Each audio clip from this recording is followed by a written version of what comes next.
Ilustrísimos académicos, autoridades civiles y militares, señoras y señores, buenas tardes.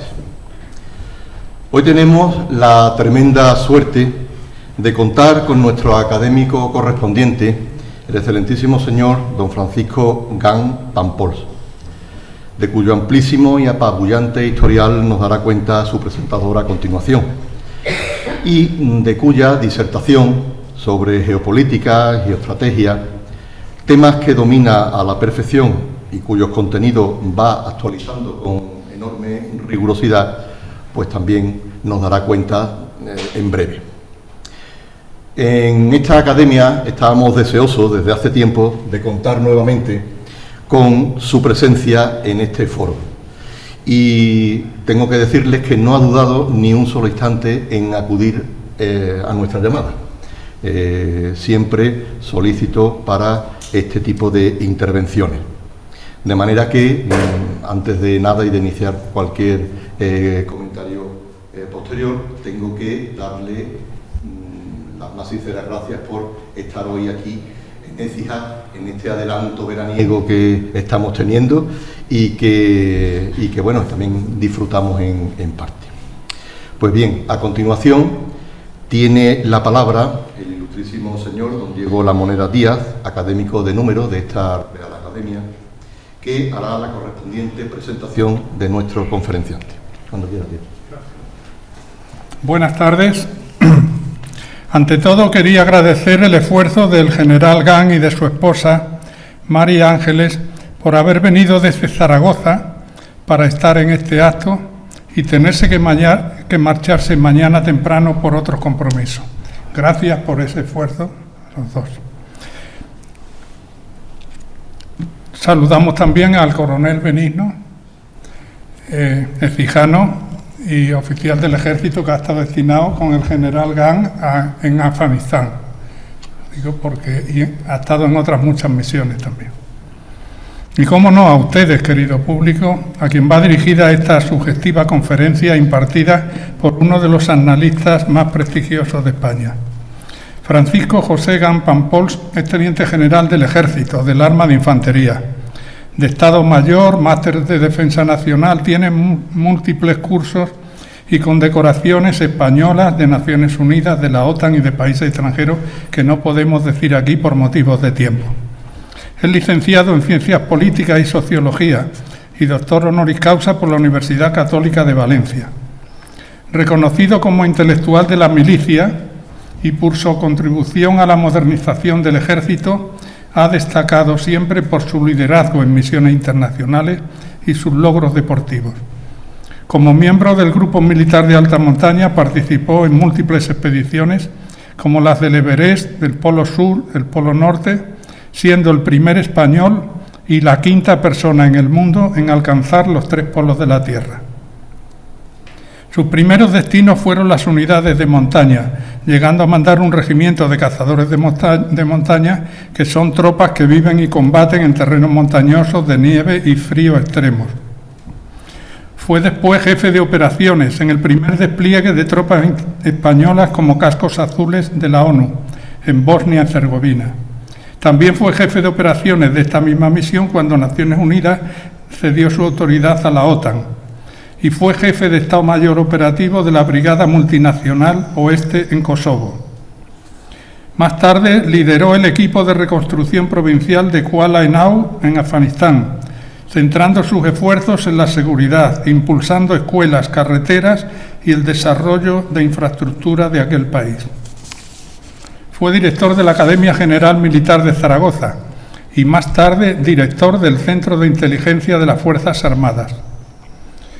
Ya como teniente general, es nombrado jefe del Cuartel General de Tierra de Alta Disponibilidad. Se trata de un mando de primer nivel preparado para materializar el compromiso de España con la OTAN y compuesto por personal aliado de diferentes naciones. Estando ya en situación de retiro, lo hemos visto en cadenas de televisión, radio y prensa analizar los conflictos y asuntos de geopolítica. También en foros cívicos, universitarios y académicos, o publicando libros suyos como El arte de mandar bien o Principios del arte de la guerra. En esta situación estaba cuando aparece en su vida un nuevo desafío. Hay un principio en la milicia que recoge el código que él mismo enseñó a los cadetes que formó en la Academia General Militar. En ese código se integran valores como el deber, el coraje, el compromiso. Y dice así: ser voluntario para todo sacrificio, solicitando y deseando ser siempre empleado en las ocasiones de mayor riesgo y fatiga. Pues bien, a él esta ocasión le surgió en Valencia con la mayor catástrofe subida en España en las últimas décadas. Un militar experto en planeamiento, recuperación de infraestructuras y con liderazgo no puede eludir la petición que se le hace para colaborar en un servicio de reconstrucción tan esencial. Para hacerlo necesita un cargo también que le dé la autoridad que necesita y ejercerlo al estilo de la milicia, trabajando mucho en equipo y hablando lo justo, solo de argumentos técnicos y ajeno a directrices partidistas. Si tras concluir su ingente trabajo se deja el cargo en silencio, como se hace en los servicios a la patria en escenarios de cualquier tipo, entonces su ejemplo queda como modelo de cómo, en circunstancias excepcionales, un militar puede integrarse en el poder político sin perder los condicionamientos que exige el uniforme. Ese es el legado que ha dejado el general Gant en este último desafío, lleno de dificultades de todo tipo. Su tesón, su coraje y su espíritu de servicio le bastaron para superarlo, como otras veces hizo. Ahora ya vuelve a su labor de divulgación, de análisis de cuanto ocurre en un mundo imprevisible.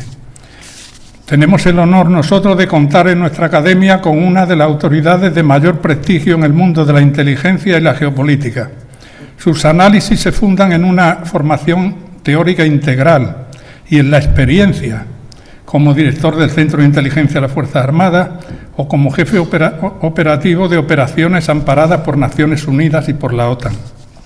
Y nosotros necesitamos fuentes de información fiables que nos permitan ejercer la libertad de pensar por nosotros mismos, de acuerdo con nuestros valores, en vez de que lo hagan los demás. Porque la desinformación es un arma eficacísima de la guerra actual y nuestra defensa ante ella es el conocimiento. Precisamente aportar conocimiento a la sociedad es el objetivo principal de nuestra academia. Y para eso ha venido el teniente general Gant Pampols.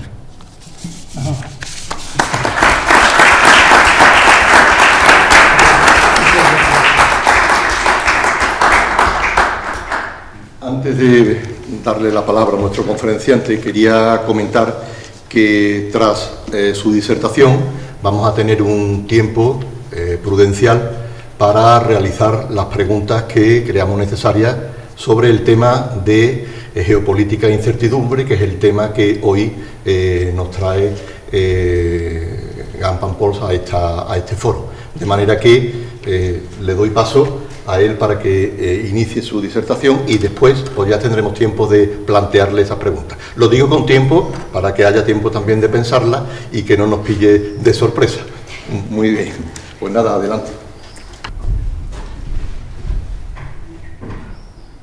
Excelentísimo señor presidente, ilustrísimos señores académicos, señoras y señores, en primer lugar quiero dar las gracias a la Real Academia Luis Vélez de Guevara de Ciencias, Bellas Artes y Buenas Letras, de la que me honro ser un académico correspondiente. Para mí y para mi esposa es siempre un placer venir a Écija por muchos motivos, pero fundamentalmente porque si fuéramos capaces de palpar el corazón de una tierra y particularmente las fibras, esas hebras que hacen que el carácter aflore, pues estaría muy próximo a este sitio, ¿no? A ese lugar. Tienen muchas cosas muy buenas y tienen muchas cosas en contra, pero vamos, han sido capaces de sobrevivir hasta ahora y hacerlo de una forma inteligente y con mucha bonomía. Así que nada de agradecimientos, es para mí un placer y el agradecido soy yo. Bueno, dicho esto, entramos en materia. Toda comunicación tiene un propósito. El mío es compartir con ustedes tres características distintas en una presentación. La primera son hechos, datos, Puede uno estar de acuerdo o no, pero tienen un reflejo en la parte objetiva de lo que estamos tratando. Lo siguiente son unas opiniones. Estas son completamente contestables, como pueden ustedes imaginar. Y por último, unas aspiraciones. ¿Hacia dónde creo que debiéramos de ir, ¿no? Pues vamos allá. La geopolítica, para empezar, tiene que ser una ciencia que, independientemente de lo sesudo de su definición, tiene que estar orientada a la proporción adecuada de conocimientos para que las personas puedan establecer un criterio propio. Los ciudadanos somos no los objetos de la política, sino los sujetos que deben de adoptar las decisiones que conduzcan a nuestros representantes a serlo en el ámbito de la geopolítica. Sí, de lo que van a oír todos y cada uno de los que estamos aquí somos responsables, todos, por acción o por omisión, normalmente por omisión. Así que el mundo en nuestras manos. La primera parte, el tablero global de la evolución, de lo que yo llamo la evolución en la geopolítica a la ruptura, que es la situación en la que creo que estamos ahora, ¿no? ¿Qué nos ha pasado? Pues mire, nos ha pasado que de todo el siglo XX, fundamentalmente en su configuración hasta finales de siglo, que arranca a mediados, a caballo de la Segunda Guerra Mundial, era un mundo previsible. Era este hexágono, no lo vemos todo, pero reconocemos bastante bien qué es lo que vemos y podemos incluso intuir lo que no vemos. Es decir, tenemos una situación referenciada, somos capaces de situarnos en ese entorno, lo comprendemos, no nos es ajeno.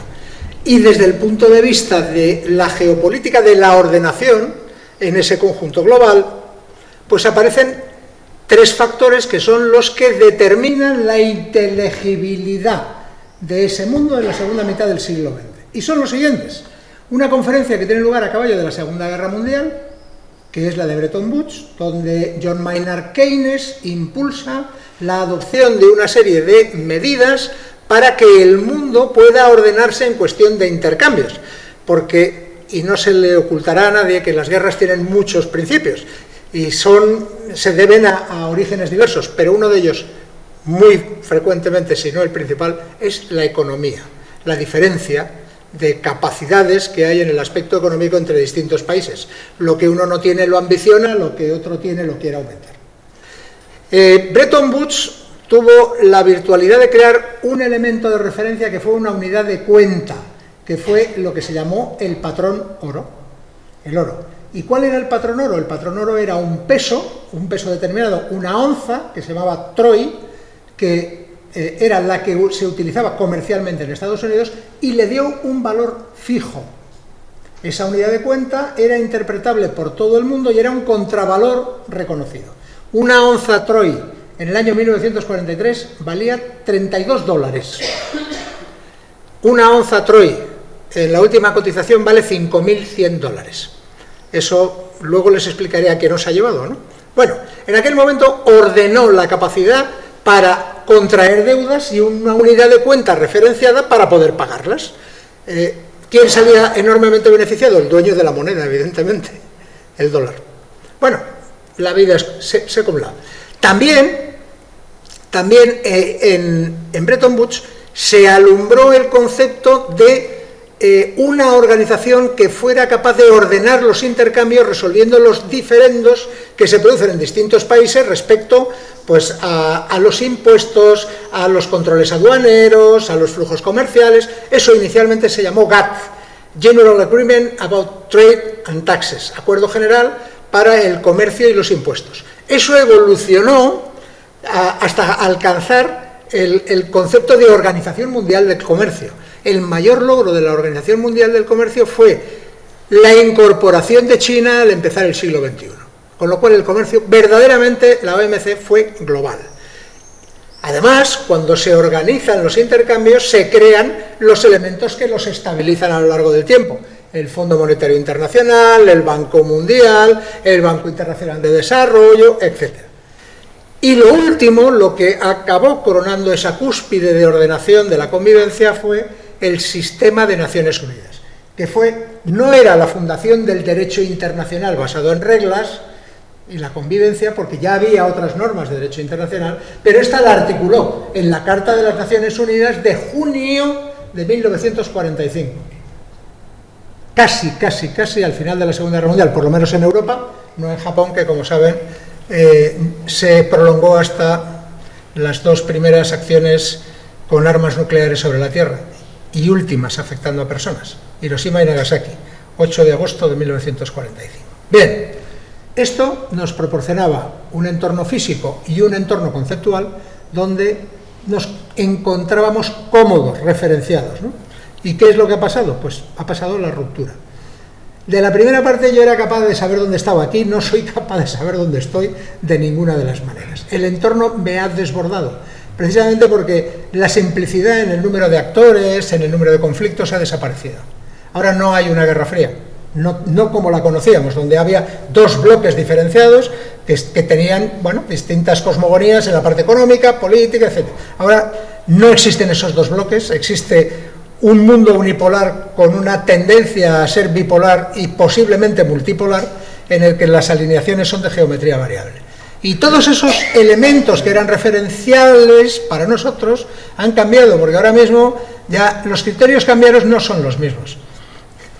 El dólar dejó ser, la onza Troy, el dólar que la respaldaba, dejó de ser un valor de referencia en 1973 con la primera crisis del petróleo, porque ya era imposible tener en el Banco de la Reserva Federal, en Fort Knox, era imposible tener la cantidad de oro necesaria que respaldara todos los dólares que se habían emitido. Entonces, una genialidad del mejor secretario de Estado de la historia de los Estados Unidos, que se llamaba Henry Kissinger, transformó el valor referencial en oro a el valor referencial en petróleo. ¿Conocen el término petrodólar? Bueno, pues no solo conservó la preeminencia del dólar como moneda en el entorno mundial, sino que lo acrecentó, porque había muchísimos más intercambios y todos se pagaban en dólares. Ahora no. Ahora se pueden pagar en euros, se pueden pagar en renminbis, la moneda china, se pagan en rublos, se pagan en bitcoins, en criptomonedas. ¿Qué significa? Pues que hay una tensión en la parte económica, sobre todo en lo que tiene que ver con sostener la deuda de los países desarrollados, que siempre está suscrita en dólares, porque en el momento en que el dólar no sea una moneda preterida por todos, su nivel baja, con lo cual la deuda aumenta. Esto es lo que no vemos, pero existe. Luego existe una política que es muy agresiva y que forma parte de lo que se llama la guerra económica, que son los aranceles. Los aranceles son proyectiles en formato de decretos que afectan a la vida y funcionamiento de los países. Cuando de repente nuestros intercambios se encarecen un 10, un 15, un 50, de forma arbitraria, es decir, cuando le da a uno la gana y aleatoria, hay veces que y hay veces que no, bueno, pues las economías se desordenan, ¿no? Y por último, esa Carta de Naciones Unidas, que tenía entre sus artículos el rechazar abiertamente el uso de la fuerza para resolver los diferendos territoriales, se ha abandonado y hemos llegado a el cambio de paradigma de la fuerza de la razón, hemos pasado a utilizar la razón de la fuerza y su proyección. Bueno, esa es la ruptura. ¿Cuáles son las fuerzas estructurales del cambio que estamos viviendo ahora mismo y que nos afecta? A veces lo vemos en primera persona y a veces va tan rápido que no somos capaces de darnos cuenta, pero son las siguientes. La primera es la aceleración tecnológica. La tecnología siempre ha sido un impulsor del cambio, siempre. La diferencia ahora es la velocidad a la que se está produciendo ese cambio. Esa aceleración es la que nos resulta...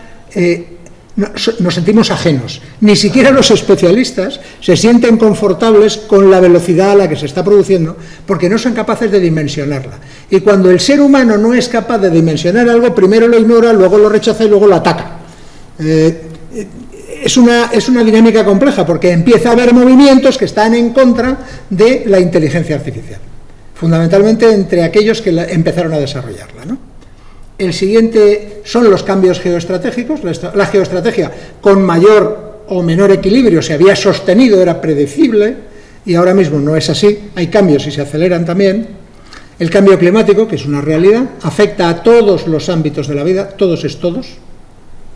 Y por último, lo que se llama la dicotomía demográfica. Estamos viviendo un mundo con unos desequilibrios demográficos extraordinarios en los que hay que aceptar hechos como el envejecimiento de la población, lo que se llama en el primer mundo, o lo que nosotros ampulosamente llamamos el primer mundo, que es ni más ni menos que el invierno demográfico. No llegamos a las tasas en las que podríamos sostener la población, solo las de reemplazo, que sería 2,1 hijos vivos por mujer.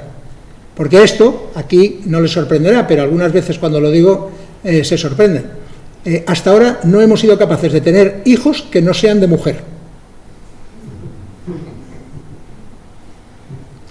Y aunque crean ustedes que hay más mujeres que hombres por nacimientos, no es así. Hay un desequilibrio a favor de los varones. Hay más varones que mujeres, lo que significa que la tasa de 2,1 se complica un poquito más. Esto, además de ese invierno demográfico, teniendo en cuenta que los desequilibrios, si pudiéramos transformarlos en valores de peso, hacen que hay una parte que luego verán en la que el peso demográfico es tan grande, tienen unas tasas de crecimiento tan enormes que necesitan forzosamente proyectarlas. Y hay que decidir si aquellos que están en un invierno demográfico son capaces de absorber esos excesos de población que se generan en otras zonas y en qué condiciones. Vamos con la aceleración tecnológica. El primer elemento ahora mismo que nos puede describir casi en una transposición directa inversión y desarrollo es la inteligencia artificial. Este gráfico les presenta cuál es el esfuerzo directo en inversión privada en inteligencia artificial. Como ven, Estados Unidos invierte mucho más que todo el resto de países del mundo juntos. ¿Y en qué se refleja esto? Pues se refleja en la capacidad de generar valor a través de esa inversión, que es esto.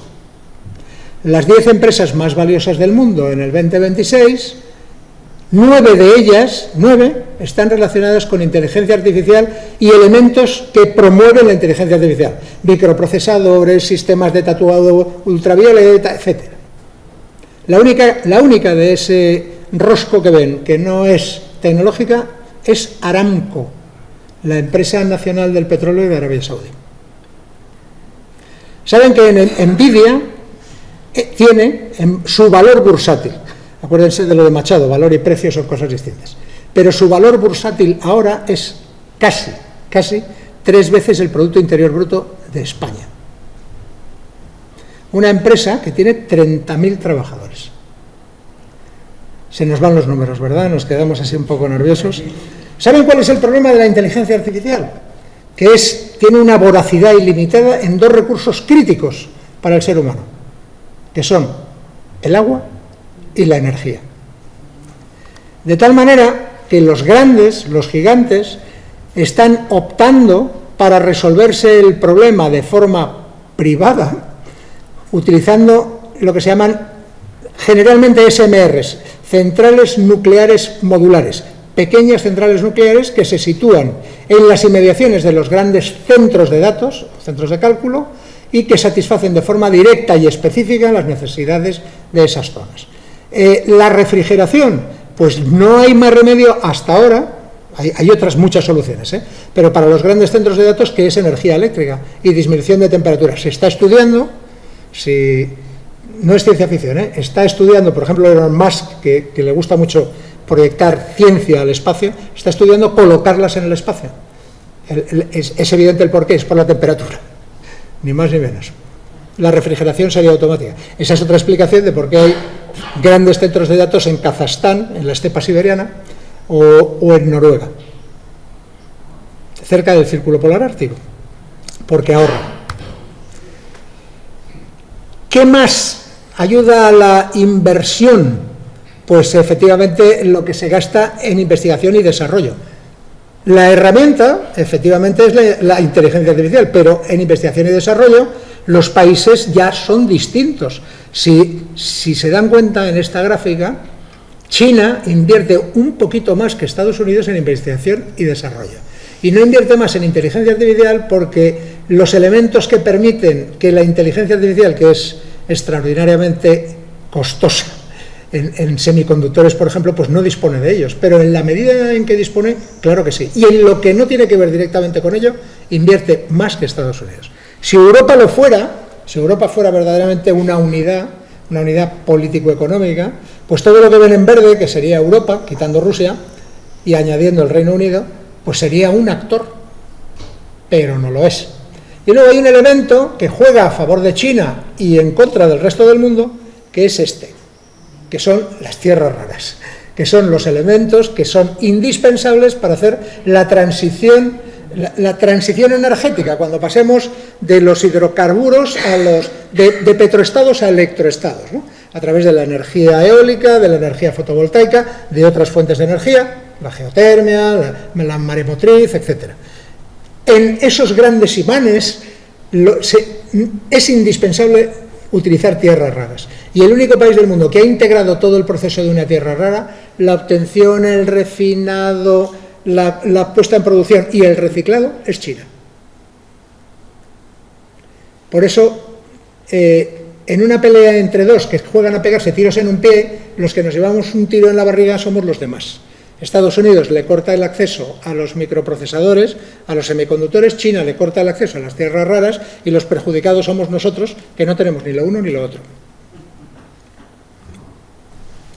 Vamos con los cambios geoestratégicos. El mundo ha cambiado. Esta imagen que ven es un poco chocante, no solemos ver el mundo así, pero vemos a Canadá como un desideratum de la Unión Europea, y es que a Canadá le interesa separarse, físicamente es imposible, evidentemente, separarse en cuestión de interconexión de Estados Unidos, manteniéndola en lo necesario, pero solo en lo necesario, y le interesa más, pues por lo que se llama poder blando, por valores, por principios, por modelos, acercarse más a Europa que a Estados Unidos. Este desideratum, si se produjera, haría que la Unión Europea fuera un actor de primer nivel, muy por delante de la Federación Rusa, ahora de hecho ya lo está, y en igualdad de condiciones con China y efectivamente un poco por detrás de Estados Unidos. Así que los actores que tenemos ahora mismo en presencia son Estados Unidos, potencia hegemónica, incontestable ahora mismo en todos los aspectos, China, potencia emergente, en algunos aspectos por delante de Estados Unidos, luego verán en qué, en concreto, la Federación Rusa, potencia regional, venida a menos y decreciente, porque para ser potencia y para ser potencia global son necesarias tres condiciones. La primera, superficie, un país grande, recursos, los tiene. De hecho, la Federación Rusa es el país más grande del mundo. Recursos, pues si no es el más rico, es el segundo más rico. Y población, eso es lo que no tiene. Porque la Federación Rusa tiene 144 millones de habitantes y decreciendo. Así que no, eso no le convierte en una potencia. La Unión India. India era una potencia regional, es una potencia regional con aspiraciones globales. Su modelo político ha evolucionado era la mayor democracia del mundo, pero está teniendo un giro autocrático ahora mismo. Tiene un rival sistémico que es China, pero es capaz de cooperar con China en lo que le interesa. Así que es una potencia a tener en cuenta y además en crecimiento.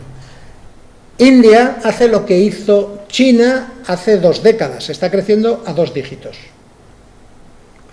Y por último, la gran incógnita, Europa.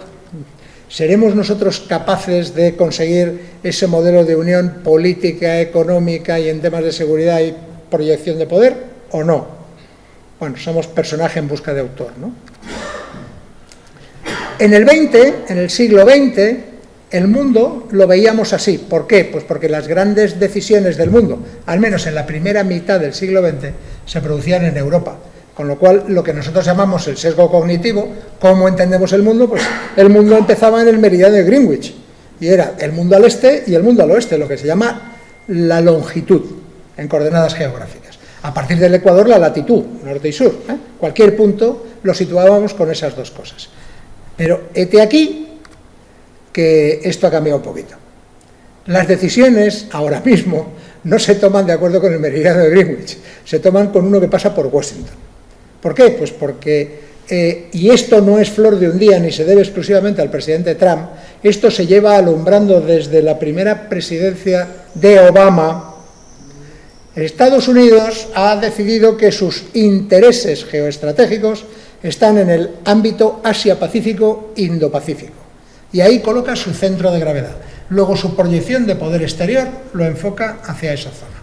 Por eso cuando oímos y nos alarmamos que está retirando efectivos de Europa es porque los está reposicionando, porque lo que le interesa ahora mismo es aumentar el control sobre esa zona, que es preferencial para él, y que, aunque no está incluida en lo que él llama hemisferio occidental, sí que está dentro de lo que él considera como una zona crítica para los intereses de Estados Unidos.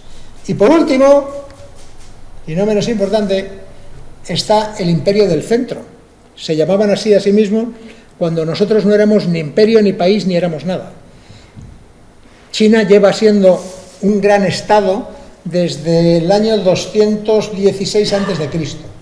Se reconoce como lo que era. Previamente había sido un estado dividido en reinos, enfrentados entre ellos, no reconocidos, pero a partir de ese momento y continuamente, a lo largo del tiempo, salvo un siglo que ellos llaman el siglo del oprobio, que empieza con las guerras del opio y acaba con la revolución, cuando la revolución china triunfa, 1851-1949, ha sido un imperio mundial, el primer imperio del mundo. Lo que pasa es que no lo sabíamos. Y ahora mismo, la cosmogonía china, que no se atiene a periodos electorales de 4 años, sino que normalmente utiliza periodos de 50 o 100, piensa que el modelo de recuperación de China será en el 2049, el resurgir. Y eso hace que el mundo, y es una imagen exclusivamente china, lo vean así. ¿Lo vemos? China en el centro, el Pacífico y el Índico como sus zonas de proyección natural, potencia continental, Estados Unidos dividido en dos, África como un continente con tamaño real, no como lo pintamos nosotros, y Europa una península insignificante, separada bastante del resto. Bueno, esto es China. Vamos allá. ¿Cuál es el entorno 2026? ¿Qué tenemos ahora mismo? Con todo lo que les he contado, ¿cómo nos referenciamos? Bueno, pues podemos distinguir una situación de competición estratégica integral entre grandes potencias. Ahora mismo, dos, Estados Unidos y China. Y cuando hablo de competición integral significa que a lo largo de lo que se llama el espectro del conflicto, es decir, desde la zona gris, donde ocurren cosas pero no se puede atribuir claramente a alguien la responsabilidad de lo que ocurre, hasta los conflictos de alta intensidad, se van dando sucesivas interacciones entre esos dos adversarios. China y Estados Unidos no han chocado directamente más que una vez, de una forma un poco compleja, en Corea. No directamente, pero sí a través de Corea del Norte. Y ahora mismo aquello que se llamaban guerras proxy, pues más o menos Estados Unidos apoya a unos países, China apoya a otros países y esos países sí chocan. El caso, bueno, uno es Ucrania, para que se hagan a la idea, el otro es Irán, pero no solo. También chocan en Somalia, también chocan en Yemen, también chocan en Sudán del Sur, también chocan en la República Centroafricana, en fin. Hay una tensión creciente entre esos dos elementos que tienen muchísima masa y que, en este caso, se atraen de una forma poco edificante para el resto, ¿no? Esto hace que haya más conflictos interestatales que en ningún otro momento desde que acabó la Segunda Guerra Mundial. El Instituto de Investigaciones por la Paz de Estocolmo, que se dedica a estudiar estos fenómenos, dice que hay más de 60 conflictos ahora mismo activos, que cada uno de esos conflictos produce más de 10.000 muertos. O sea que no son conflictos de una escaramuza fronteriza. Conocemos los principales, pero esos principales ni se aproximan en número de bajas a los que se están produciendo en otros sitios. O sea, nadie ha considerado, todos hemos considerado lo que se inició el 7 de octubre del 2023 con la agresión de Hamás sobre Israel y la respuesta desproporcionada de Israel sobre Gaza y sobre el Líbano, una guerra, pero lo es. Una guerra en todos los sentidos, una guerra que lleva del orden de 90.000 muertos, 90.000 bajas. Lo de Irán es una guerra. Lo que está ocurriendo en Sudán, entre Sudán y Sudán del Sur, es una guerra. Son guerras, y son guerras muy cruentas, ¿no? Conflictos intraestatales. Dentro del Estado, el Estado es territorio, población y sistema jurídico-político que articula la vida de los unos sobre el terreno, el territorio, están pues todo tipo de conflictos. Normalmente los que se producen ahora mismo, la mayoría de ellos son por nacionalismos irredentos de base cultural. Al fin y al cabo, son siempre manipulaciones interesadas en beneficio del poder de una parte sobre el resto, utilizando argumentos que sean fácilmente polarizables. Nosotros, los otros, en fin, ese tipo de cosas que son relativamente sencillas. Y también, porque donde no hay un conflicto se puede exacerbar cuando hay grandes diferencias dentro de los territorios. Zonas ricas, zonas pobres. Eso se traduce en un primer término en votos que son opuestos. Imagínense lo que se llama el cinturón del óxido de Estados Unidos respecto a las dos costas, que se vota en un sitio y que se vota en otro, y en el momento en que ese voto no se ve representado de una forma aspiracional, es decir, no puedo obtener el retorno que yo quiero con lo que hago, empiezo a escalar por la parte de la violencia. Norte rico, sur pobres, sur rico, norte pobre, depende, ¿no? Se está compitiendo por los recursos vitales, se está compitiendo de una forma muy activa, muy cinética, golpeando. ¿Y sobre qué? Pues si cogemos la pirámide de Maslow, sobre el primer escalón, la supervivencia. ¿Y qué es lo que garantiza la supervivencia? El agua. En primer término, sin agua no hay vida. Y los alimentos, más que los alimentos en concreto, las superficies cultivables que proporcionan alimentos o aquello que hace que, a través de la cadena trófica, los animales puedan acabar siendo explotados comercialmente. ¿Por qué? Pues porque ese proceso de desertización que se está produciendo, consecuencia del cambio climático, está eliminando progresivamente zonas cultivables de tierra. Estamos perdiendo masa útil, difícilmente recuperable. Se compite en el apoyo a los países porque aquellos llamados países del tercer mundo necesitan desarrollarse, y ese desarrollo pasa porque sean capaces de obtener los recursos que tienen, pero además de obtenerlos, que sean capaces de añadirles valor a través del procesado, su elaboración y su distribución. Que las cadenas de valor se queden dentro de los países para que no se descapitalicen. Eso genera tensiones entre las potencias que antes eran coloniales, pero que siguen manteniendo capacidad en las metrópolis para hacer la extracción de los recursos, modelo es África, y los países que quieren tener la capacidad y la tecnología y el capital para poder hacerlo.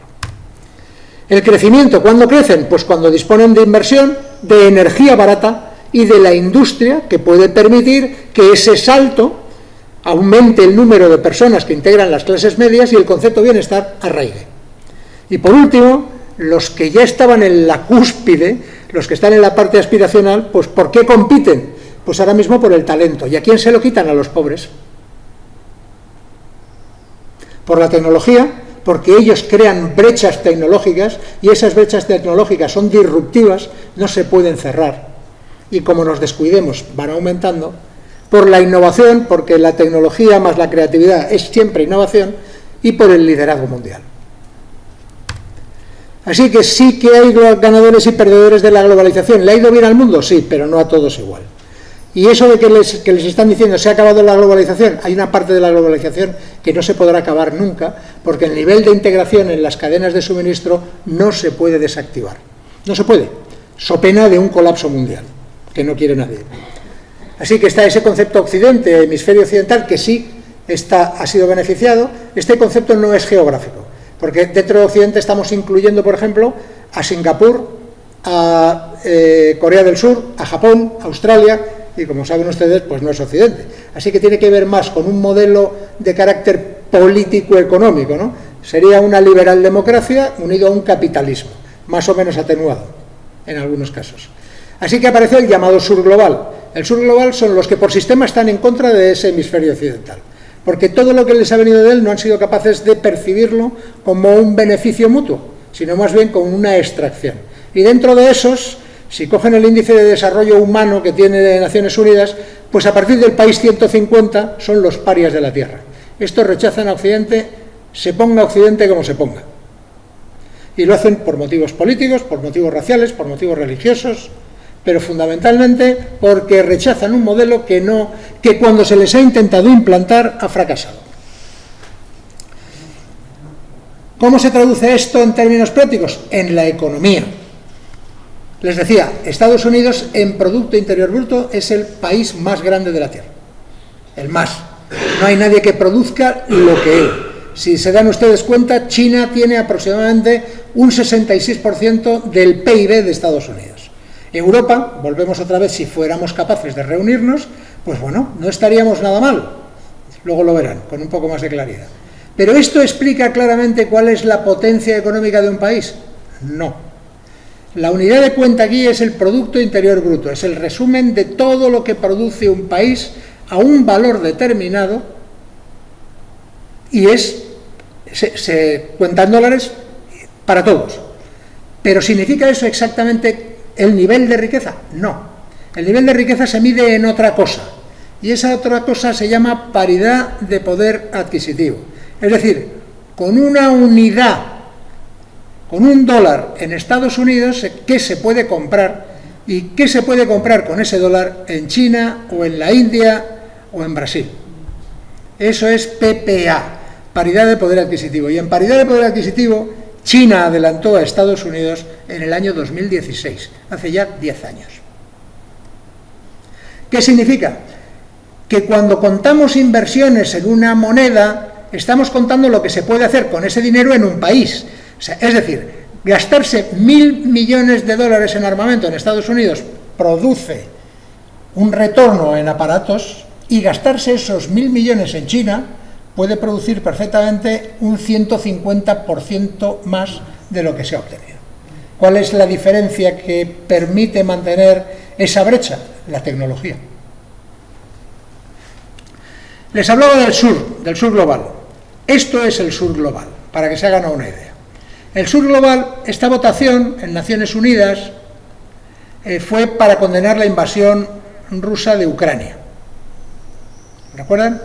La mayoría de los países de Naciones Unidas votaron para condenar a la Federación Rusa, pero esa mayoría era menos del 50% del conjunto de la población mundial.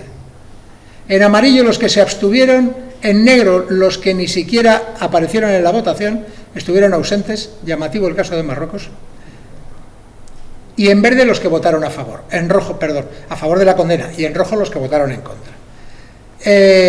Más de la mitad del mundo vive en países que o no condenaron o se abstuvieron. Y si bien esta imagen, quédense con los colorinchos, porque se corresponde con bastante fidelidad a los niveles de democracia que existen en los países que votaron. Así que en contra de esa condena están totalitarismos y autocracias, en general. Para que se hagan una idea de que el mundo no es solo lo que parece a primera vista. Seguimos. Quédense ustedes con esta idea. Todos los mapas mienten, como bellacos. ¿Saben cuál es el único de los mapas que le he enseñado que es fidedigno en cuestión de representación gráfica? ¿El único? El de China. El de China representa a los países con su tamaño real. Los demás son aspiracionales. Ven también que los pobres suelen decir la verdad, ¿eh? Su tamaño es el que es. Pero nosotros tenemos la peregrina idea por el modelo de proyección que Groenlandia, como lo vemos así, es tan grande como África. Para nada. África es 15 veces más grande que Groenlandia. ¿Por dónde se mueve esa riqueza que les he comentado en este país donde todo el mundo miente con la geografía? Pues, perdón, atrás, ¿qué me ha pasado?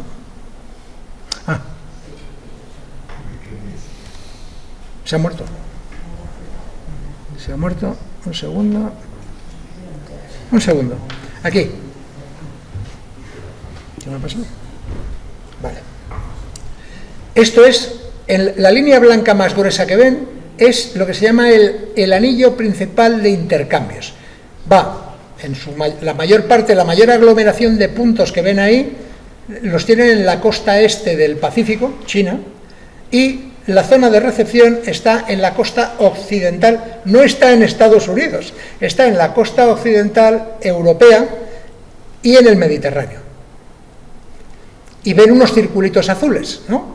Esos circulitos azules que ven son lo que se llaman los choke points, es de esas zonas del azul oscuro profundo, que son los océanos, donde el calado, la distancia entre barcos está súper garantizada, porque son enormes las distancias que hay. Eso se estrecha y se vuelve mucho más delicado en los choke points. Los choke points son los naturales, que son los estrechos, y los artificiales, que son los canales.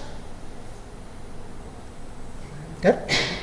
Estrechos, se ha hecho muy famoso y ahora lo tienen todos en la cabeza, el estrecho de Hormuz, pero al lado suyo está el de Bab el-Mandeb, y el más peligroso de esos no es ninguno de los dos, para China, es el de Malaca, mucho más estrecho y mucho más complejo de tránsito y mucho más fácilmente controlable, ¿no? Por mar se mueve más del 80% de todos los intercambios que se producen en el globo. ¿Por qué? Pues porque es la forma más barata de transportar a grandes distancias grandes tonelajes, los fletes, y porque tradicionalmente es seguro hasta que de repente alguien decide que no lo sea, que deje de serlo, con lo cual genera ¿qué? Pues un problema en la economía mundial. Se rompen las cadenas de suministro, existen problemas porque la logística no está pensada para grandes procesos de acumulación y consumo de reservas, sino que se tiene tendencia a un inmovilizado pequeño y reponerlo continuamente, y eso pues no funciona. Y eso genera problemas gravísimos en algo que una vez perdido no se recupera jamás, que es la credibilidad de las empresas. Por eso, si se prolonga mucho tiempo un bloqueo, las empresas que están más supeditadas a la agilidad de sus cadenas de suministro caen. Pierden la credibilidad. Su coste reputacional es inasumible. Bueno, ¿y cómo se consigue controlar esas líneas que hemos visto y esos choke points? Pues con lo que se llama la proyección del poder exterior, es decir, con dinero aplicado a la fuerza, las armas. Estados Unidos, en el año 2024, gastaba aproximadamente el 40% de todo el dinero que se gastaba en el mundo, en armamento. Para el 2026, el servicio que le ha pedido el Departamento de Guerra de Estados Unidos al Congreso ha sido de 1,5 billones de dólares, es decir, un poquito menos que el PIB de España. Con eso será el 50% de todo lo que se invierta en el mundo, lo hará él. Y lo hace, ¿por qué? Porque Estados Unidos no es una potencia exportadora nata. La riqueza no le viene de sus exportaciones fundamentalmente, le viene de su capacidad de consumo interno. ¿Y por qué gasta esta cantidad de dinero? Pues porque el que produce, el mayor productor de armamento del mundo es Estados Unidos, y es autoconsumo. Y además, por una política de alianzas y de intereses comunes, el resto de países que somos socios y aliados le compramos a él. Así que ese dinero que se invierte en dólares, efectivamente es un gasto, sale de los impuestos, pero tiene un retorno directo sobre la economía del país, que no podemos decirlo todos. No es lo mismo que yo me gaste 1 millón de euros en España en una fábrica que está sacando un producto, que mantiene puestos de trabajo, que genera, nos guste o no, no entramos en el debate de cañones o mantequilla, pero produce algo que es un intangible, que es seguridad, a que ese millón lo gaste fuera. Porque todo lo que le digo, sí, efectivamente tengo seguridad, pero no tengo autonomía estratégica, y encima el beneficio, el valor añadido de lo que se produce, se queda fuera. Bueno, ¿y qué hace con esa combinación? Pues controla el mundo. El único país del mundo que puede controlar todo lo que ocurre sobre la superficie de la Tierra es Estados Unidos. Eso que ven son los mandos estratégicos que tiene. Tienen mando estratégico para Europa, para Centro, para Sur, para Pacífico, del espacio, del ciberespacio, de operaciones especiales. 1.200.000 soldados y $1,5 billion de dólares de presupuesto. Y lo emplea, como ya saben. esa política de proyección de fuerza que tiene ahora Estados Unidos no es la primera vez que ocurre. Ocurrió a principios del siglo XX. Este señor era Teddy Roosevelt. Este señor, junto con otro señor, que era un magnate de la prensa, crearon una imagen de Estados Unidos de control de todo el mar Caribe, de tal manera que todos los países ribereños del Caribe se supeditaban en producción e intercambio a los intereses de Estados Unidos. Fue la llamada en su momento política del palo y la zanahoria. Por eso ven a Teddy con una estaca y a todos los países en forma de barcos que son suyos, recogiendo la deuda y fomentando la importación, la exportación, etc. Y esto lo hemos visto otra vez ahora, desgraciadamente para nosotros, y uno de los momentos que más vergüenza he sentido, aquí. Cuando los principales líderes europeos se han sentado como si les estuvieran examinando de posiciones delante del presidente de Estados Unidos, que les leyó la cartilla y les repartió capones. Bueno, sé como ça, ¿qué le vamos a hacer? Hemos decidido que sea así. Cuando tú en una mesa de negociación no estás sentado en la mesa, mira el menú porque eres parte del menú. ¿Y cómo consigue esa capacidad para convencernos? Pues con esto, con eso, con 110.000 toneladas flotando y con tantos aviones embarcados como las Fuerzas Aéreas Españolas, ¿no? Y como este tiene 11, junto con sus grupos con sus fuerzas de tarea. Así que sí, emplea la fuerza. La emplea en beneficio propio, no lo hace estrictamente para fomentar la democracia y el bienestar, sino para promover sus intereses. Esto es así. Eso es lo que se llama el retorno de la fuerza. ¿Cómo lo está empleando? Pues ahora mismo, sobre América del Sur, un ejemplo, porque hay otros, lo está empleando de tres formas. Incentivando positivamente a aquellos que se alinean con él, les concede préstamos, el caso de Milei. A Argentina le ha concedido un préstamo de 20.000 millones de dólares. En el caso de los díscolos, pero con fuerza, les impone aranceles, que es el caso de Brasil y México, y en otros la acción directa, en el caso de Colombia, Panamá, Venezuela, Cuba. ¿Y basándose en qué resolución del derecho internacional? En ninguna.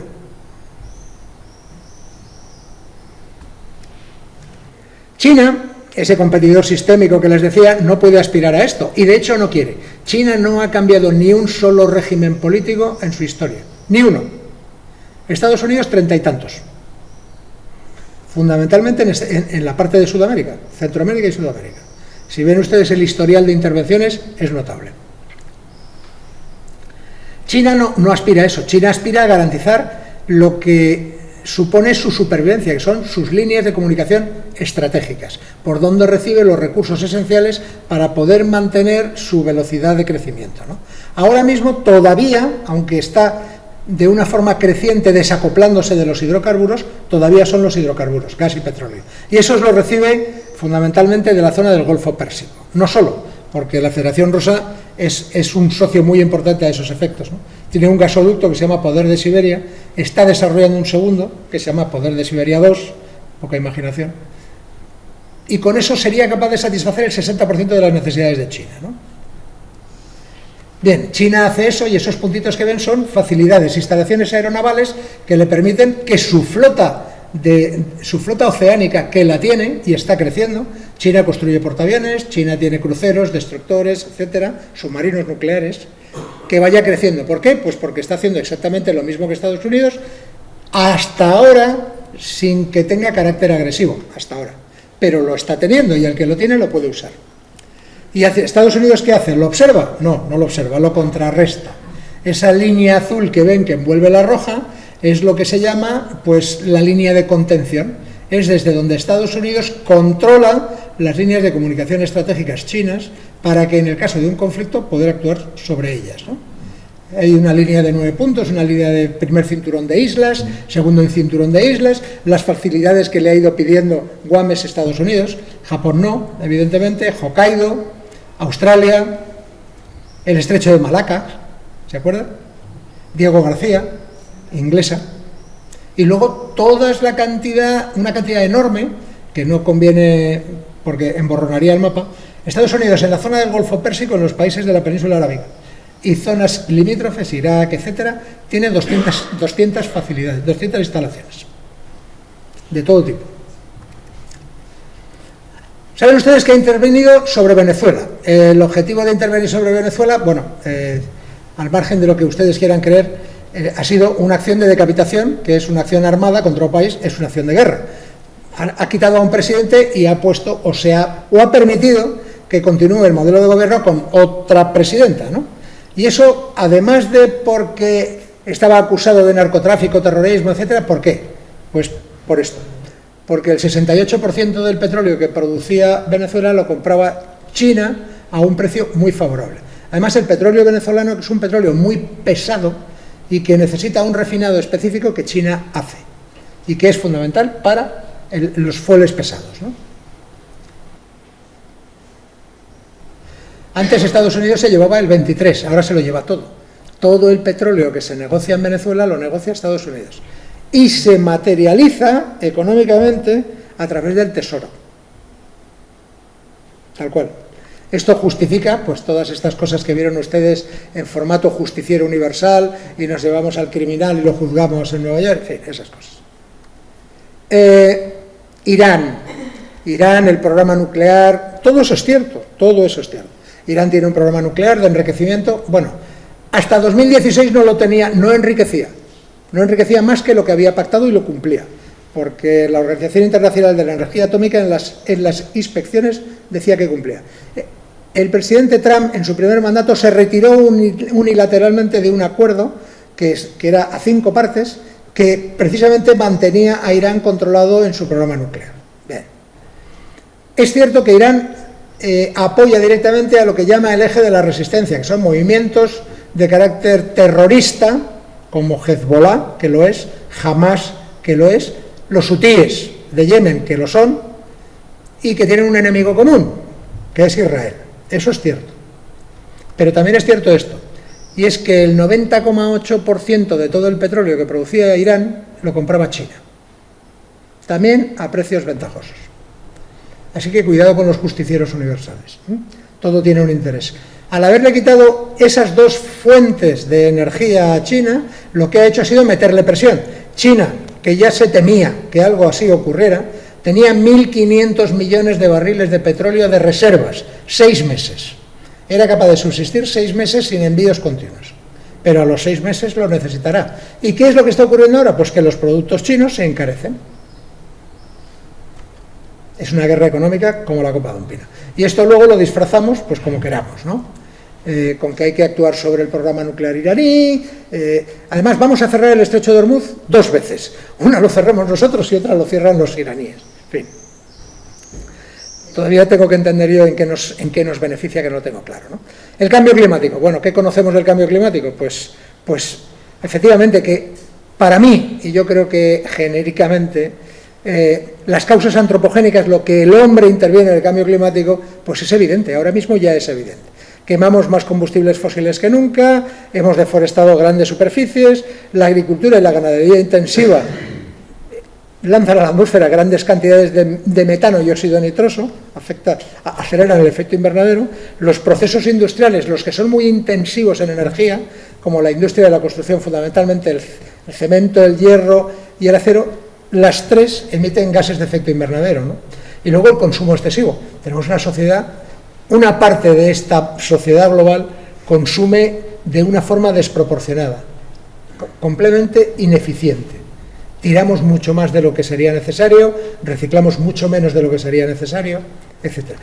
Pero ¿todo es esto? No todo es esto. Hay causas naturales, y las hemos ido viendo, pues desde las grandes erupciones, las variaciones de la órbita, en el momento en que el eje de la Tierra se inclina un poco, pues nos acaba pasando un poco de todo, en función de cuál sea el grado de incidencia de los rayos solares, y las erupciones. Bueno, es verdad. ¿Qué he aprendido yo de esto? Pues he aprendido que una catástrofe medioambiental, como la que viví en La Dana, afecta todo. No es que no solo llueve, sino que afecta o se ve potenciado por el contexto geográfico, por dónde llueve. Si hay mucha pendiente en muy poco espacio, esa agua tiene más tiene más energía y tiene una capacidad catastrófica mayor, ¿no? El contexto sociodemográfico, las personas hemos ido ocupando todo el espacio, incluso las zonas de riesgo. Vivimos al lado de los cauces, incluso en algunos casos aparcamos dentro de ellos. Luego los coches se los lleva el agua. Y luego, una cosa que sí que depende de nosotros y que no hemos hecho, que es mejorar el entorno de sistemas para que aumente la protección. Es decir, disponer de la información adecuada, de la formación adecuada, de la capacidad de actuación y haber tenido las medidas de prevención estructurales, es decir, haber actuado sobre el entorno para minimizar los riesgos de esas grandes caídas, ¿no? Para que se hagan una idea muy rápido, la DANA afectó a personas e infraestructuras, al tejido empresarial y económico, al medio ambiente y al tejido social y comunitario. 141.000 coches, 1.000 kilómetros de carreteras, 123 depuradoras, 1.100 millones, 11.100 millones en empresas, destrozos en todos los parques naturales y la parte de convivencia pues muy afectada, pues porque en una comunidad como la valenciana se vivía mucho en la calle, así que todo lo que estaba a pie de calle, clubes, zonas, bandas de música, etcétera, pues se lo llevó el agua. Coste de no ser capaces de entender que esto ha cambiado y que hay que actuar, directo 17.800 millones de euros. El plan que redacté y puse en marcha para paliar esto se iba a los 29.700, porque además hay que construir, no solo se trata de reponer, sino se trata de crear. Bueno, acordémonos. La demografía, ¿se acuerdan de la demografía? Esta es la pirámide demográfica de Europa para el 2100. Los rectángulos en blanco suponen cómo estaremos en el 2100. Haciendo números gordos, si se pone en la raya central, que es la de 65 a 69, que en teoría es nuestra edad de jubilación ampliada ahora mismo, y nos vamos hacia arriba y vamos viendo porcentajes, 1/3 de la población en el 2100 tendrá más de 69 años. Evidentemente la parte de la derecha de la pirámide, que son las señoras, viven más. Bueno, este es el dato. Es decir, sobre esto no hay que alarmarse, ni hay que empezar a ser catastrofista, hay que tomar decisiones, ¿no? Las proyecciones de población que hay, dónde van a ser excedentarios y dónde van a ser deficitarios, es esta. O sea, los 3 primeros países por población en el 2050 serán India, con unos 1.700 millones, China, que habrá reducido unos 140 millones, y la Unión Europea, que habrá perdido 30 millones de habitantes, contando inmigración. Claro, porque la inmigración no puede ser toda. Si nos vamos 50 años más allá, pues hay países de África, como ven ustedes, como Nigeria, República Democrática del Congo o Etiopía. Esos 3 países van a tener más población que toda la Unión Europea.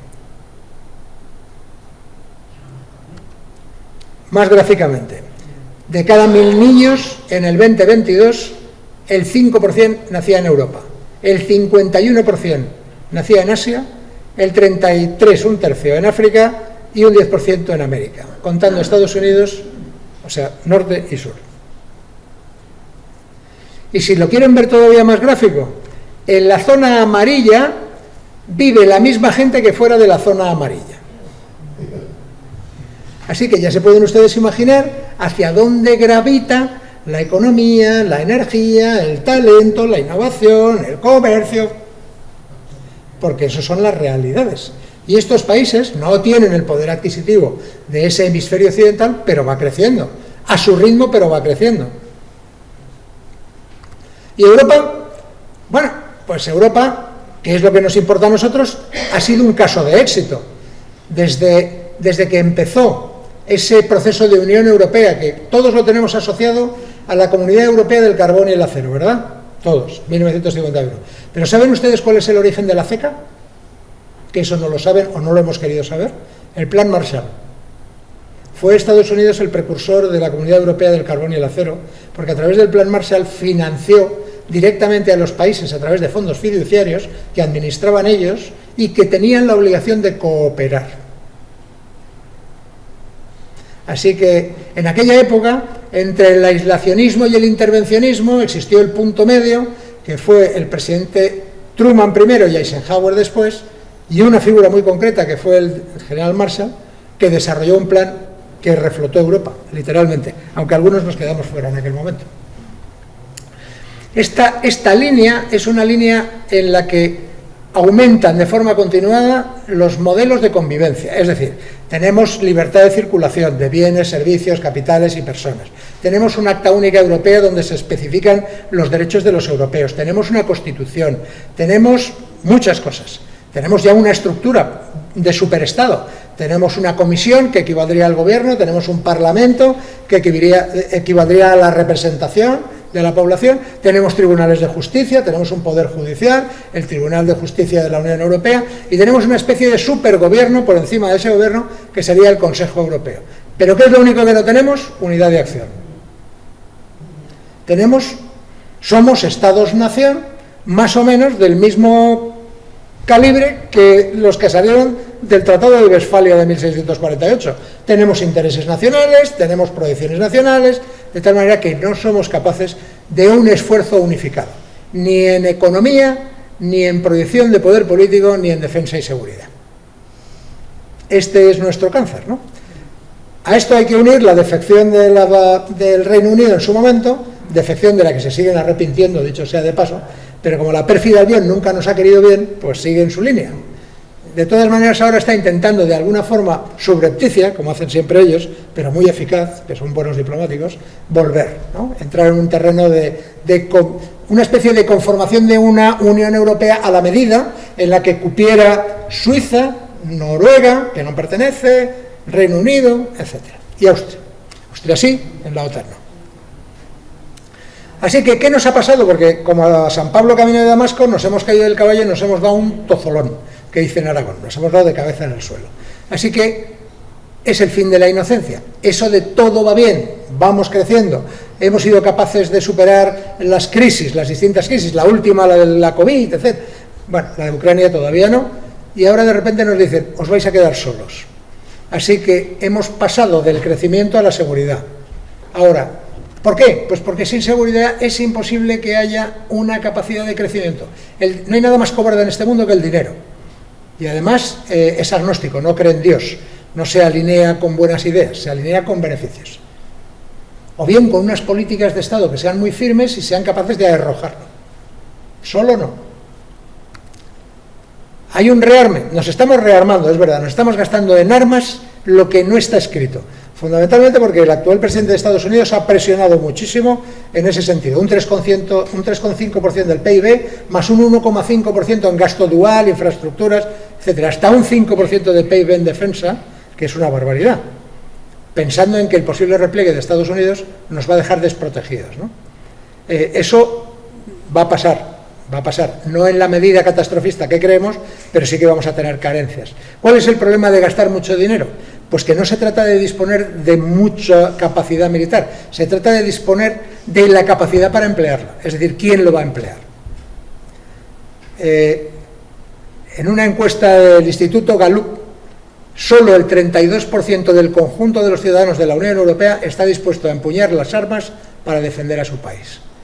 Cuanto más al sur nos vamos, menos. Así que, como vamos a comprar escopetas, ¿para que las maneje quién? O sea que primero habrá que empezar a entrar en lo que se llama la cultura de defensa, después de la cultura de defensa, la conciencia de defensa, y luego el patriotismo de lo cotidiano, ¿no? Es decir, hay que defender aquello en lo que creo y por lo que vivo, ¿no? Complejo. El factor dominante ahora mismo es el poder. ¿Puede la Unión Europea ejercer un poder compulsivo, no el poder económico? Que tampoco lo hace de forma organizada. Solo se ha puesto de acuerdo para sancionar a la Federación Rusa. Solo. Y no todos. Y no todos. Hubo 2 países que no. Todo esto que les estoy contando lo podemos resolver a tiempo, es decir, podemos a tiempo generar un ejército europeo con un mando, un control unificado, con un poder político responsable del empleo de la fuerza, que sea capaz de explicarle a la ciudadanía el porqué y el para qué de lo que se está haciendo. Es la pregunta del millón. Si no la resolvemos a tiempo, nos convertimos en irrelevantes, es decir, pasamos de un elemento que podría llegar a sentarse en la mesa a formar parte del menú y ser vasallos. Si fuéramos esa potencia integrada y tuviéramos al Reino Unido dentro en la unidad de cuenta, estaríamos por delante de China en PIB, no en paridad de poder adquisitivo. Pero no es el caso. ¿Y por qué no es el caso? Pues porque Europa está desequilibradísima. En rosita tienen a los países de Centro Europa, que son los que tienen la mayor capacidad productiva. En verde tenemos a los del sur, a los que despectivamente nos llamaron pigs.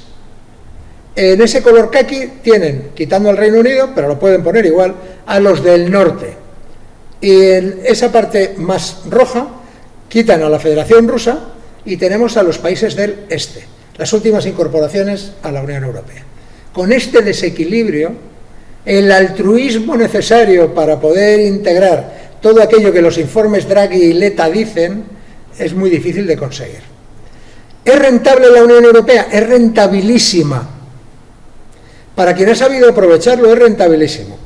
En 7 años, Irlanda aumentó un 41% su PIB per cápita.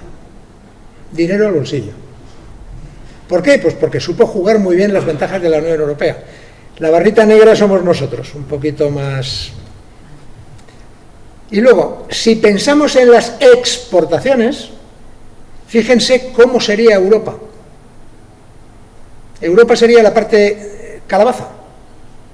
Exportamos más que Estados Unidos y casi lo mismo que China. Todos son ventajas de la integración, pero no somos capaces de conseguirlo. Así que estamos en lo que se llama el dilema estratégico. Queremos autonomía estratégica, que es la capacidad para actuar y cooperar con socios, siempre que sea posible y al mismo tiempo de forma autónoma cuando nos interese, es decir, trabajar en beneficio del conjunto, siempre y cuando no vaya en contra de nuestros intereses. Y el propósito es defender el principio de la Unión Europea, mitigando la dependencia que tenemos de otros, Estados Unidos fundamentalmente, ¿no? ¿Y cuál es la realidad? Pues que no es eso. Porque nos faltan recursos materiales, porque siendo el presupuesto de la Unión Europea monstruoso, podríamos, el presupuesto de la Unión Europea, ¿saben ustedes qué lo financia? El IVA. El IVA financia el presupuesto de la Unión Europea, y es una barbaridad. Lo que pasa es que a lo mejor hay que cambiar las prioridades, ¿no? Nos faltan recursos económicos, materiales, pero fundamentalmente, querer. Una verdadera voluntad política. Y la alternativa, pues ya la saben, el carácter incompleto, el tener que alinearnos con otro en contra de nuestros intereses. Por ejemplo, no tienen ustedes que comerciar con China. No tenemos que comerciar en todo con China, pero en aquello que nos interese sí. Y tenemos que ser autónomos para determinar cuáles son las condiciones. La seguridad y defensa. ¿De qué depende la Unión Europea, Europa? En defensa, pues del pilar transatlántico de la OTAN, esencialmente Estados Unidos, también Canadá, pero Estados Unidos.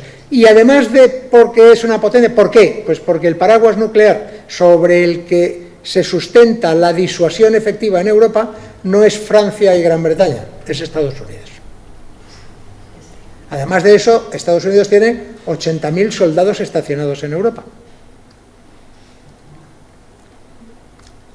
Y del otro lado que tenemos, pues tenemos la Unión Europea, tenemos la voluntad escrita de apoyarnos unos a otros en la Constitución, el artículo 42.7, hemos producido documentos en la brújula estratégica, tenemos un Servicio Europeo de Acción Exterior que tiene subordinado un microestado mayor de la Unión Europea, el EUMS, que sirve para pequeñísimas operaciones de apoyo a la paz y de ayuda humanitaria, pero no para conflictos, la Agencia de Defensa Europea, que canaliza inversiones, un concepto de unidad, los Battle Group, la Fuerza de Intervención Rápida de la Unión Europea y programas, dinero hemos puesto como si no hubiera un mañana.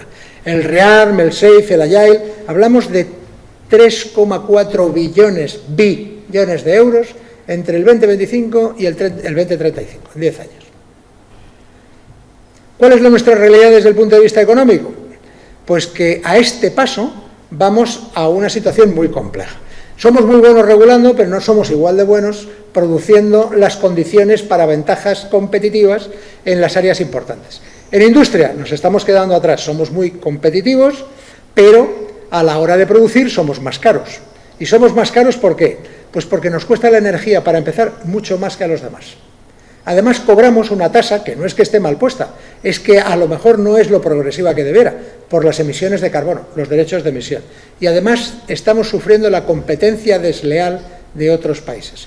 Ahora mismo aquí tienen muy vivo, porque esto es agro, es campo y lo notan, lo que hemos firmado con Mercosur. Las condiciones en las que los productos de Mercosur vendrán aquí, o se exigen las mismas normas fitosanitarias para abonos, etc., o quebrará el campo. No tendrá otra solución, ¿no? ¿Y qué necesitamos para eso? Pues un justiprecio. Necesitamos un justiprecio en la energía. Con 50 euros megavatios seríamos competitivos, sería lo mismo que cuesta la energía en Estados Unidos y el doble de lo que cuesta en China. Los costes de emisión de carbono hay que congelarlos, no significa eliminarlos, pero congelarlos, que no crezcan, y luego hay que defender Europa, hay que defender comercialmente a Europa. Hay dos informes que recordarán del año pasado, del 2025, muy importantes, el informe Draghi y el informe Letta. El informe Draghi habla de la competitividad y dice que hay que meter entre 800.000 millones y 1,3 billones de euros al año para mejorar la competitividad. Lo mismo que lo que costó el Plan Marshall en 5 años cada año. ¿Y cómo hay que hacer eso? Pues emitiendo deuda pública común con activos seguros comunes. Pero además hay que financiar proyectos europeos en defensa, energía y tecnología. Porque esos proyectos ahora mismo son nacionales. Y los pilares para la acción son, hay que innovar más, con lo cual, cuidado con lo que regulamos porque no permitimos que crezcan. La energía y la descarbonización, hay que reducir costes, que es lo que les he comentado, y seguridad y defensa. Hay que ser autónomos en la medida de lo posible, desacoplándonos de Estados Unidos. El informe Letta, el mercado único que lo es, está incompleto, porque estamos hablando de bienes, servicios, capitales y personas, pero no estamos hablando de otras cosas. Hay que integrar los sectores estratégicos. España es una isla estratégica en energía, en transporte. No puede ser. Tenemos que tener un único modelo de ancho europeo, que en España no está, en España y Portugal no, en Irlanda tampoco, pero Irlanda es una isla. Nosotros no podemos mover mercancías sin cambiar el ancho de vía. La quinta libertad, además de bienes, servicios, capitales y personas, hay que promover investigación, innovación, conocimiento y educación, también conjuntas, porque si no, no habrá una verdadera ciudadanía europea. No habrá un sentido de patriotismo europeo. Y luego hay que mover los ahorros. Esto es lo más paradójico que hay. Europa tiene 33 billones de euros en ahorro privado invertido en Estados Unidos.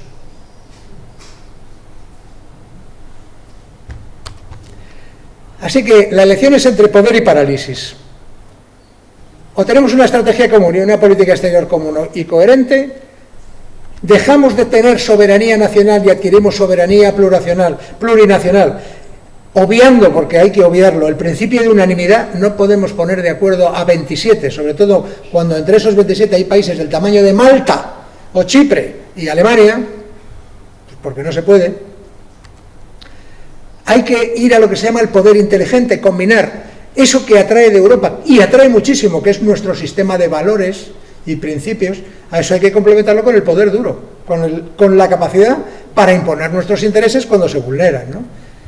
Así que o profundizamos en el proyecto político o somos irrelevantes. En una foto fija que hace el Foro Económico de Davos, el World Economic Forum, todos los años produce un informe de riesgos, que se llama el informe de riesgos globales, el Global Risk Report. Ahí se pide una foto fija de cuáles pueden ser los problemas más graves para este 2026, ¿no? Y aparecen ahí la confrontación geoeconómica, los conflictos entre estados, los fenómenos climatológicos adversos, la polarización social y la desinformación, los 5 primeros. Si nos vamos de 2 a 10 años, tenemos la confrontación geoeconómica, la desinformación pasa a primer lugar, la polarización social, los fenómenos climatológicos extremos y los conflictos, los 5 primeros. Y si nos vamos a 10, nos hemos vuelto buenos todos de golpe, ya no hay guerras y todo lo que nos preocupa es el cambio climático. Somos unos hipócritas de mucho cuidado. Pero bueno, es la realidad.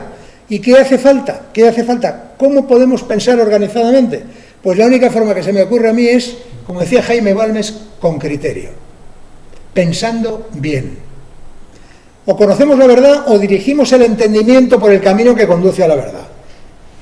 La verdad es la realidad de las cosas, la realidad, no la que aparenta la realidad. ¿Recuerdan los números que les he dado antes? Bueno, pues esto es cómo lo piensa España. En España lo que preocupa es la polarización social, la carencia de talento o trabajo, los servicios públicos insuficientes y la protección social, la deuda y la carencia de oportunidades económicas y desempleo. No es posible que el resto del mundo menos España piense en el cambio climático, en las guerras, en la desinformación, y nosotros pensemos, no es posible, no es posible. No tenemos, nuestro modelo de información social está centrado en el ombligo. Tenemos un problema grave, tenemos un problema de comunicación grave. ¿Y por qué? Pues porque este universo, este que ven aquí, esto no se pinta en los mapas porque no se puede. Este es el único de los espacios que no existía, lo hemos creado. El ciberespacio es una creación del ser humano. Las normas que rigen son nuestras. Y de esos números, el más preocupante es el último. La información que obtienen casi el 70% de las personas es únicamente obtenida en redes sociales. Con lo que son las redes sociales ahora mismo, que no hace falta que se lo apañe, ¿no? Así que, recuerden, la verdad, no lo cierto. De estas tres cosas, dos son ciertas. Un cilindro proyectado es un cuadrado, por el otro lado es un cilindro, pero lo único que es verdad, es que es un cilindro. Y para eso, ¿qué hay que tomar? Distancia. ¿Y qué proporciona distancia? El criterio. Así que a los 4 jinetes del Apocalipsis le ponemos la desinformación. O nos adaptamos frente a la manipulación informativa con ética, criterio, perseverancia y búsqueda de calidad, es decir, pagando, porque cuando no pagamos por la información que obtenemos, el precio somos nosotros y el sesgo. Así que o hacemos esto o nos sentarán de un guantazo, como le pasó en su día a este filósofo de la vida que era Mike Tyson, ¿no? Que Van Gefil le puso la mano encima y lo sentó, y nunca lo habían sentado, así que lo sufrió. Y concluyo, nos quedamos con que en el ámbito sociopolítico tenemos cambio demográfico, que hay que asumir, desigualdad, pérdida de cohesión y fragmentación entre países, erosión de la soberanía de los estados, esas compañías que tienen valores bursátiles mayores que el PIB de países, que no se podrá comprar, desgraciadamente, en fin, todo aquello que esté en venta, claro.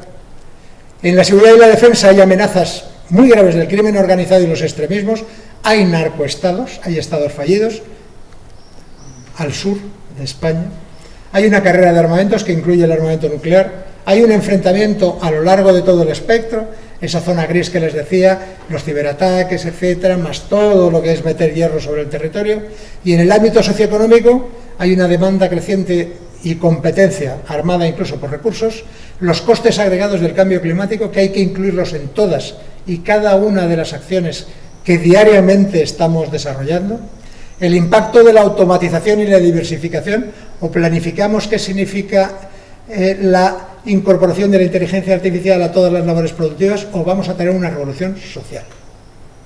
La vamos a tener. Y por último, esa competición entre grandes potencias, que es un acelerador de la incertidumbre y del enfrentamiento. Así que termino con una frase de Niebuhr, que a mí me gusta mucho, que dice: Señor, dame serenidad para aceptar las cosas que no puedo cambiar, valor para cambiar las que sí que puedo, y sobre todo sabiduría para diferenciar unas de otras. Y muchas gracias por su atención. Yo acabo.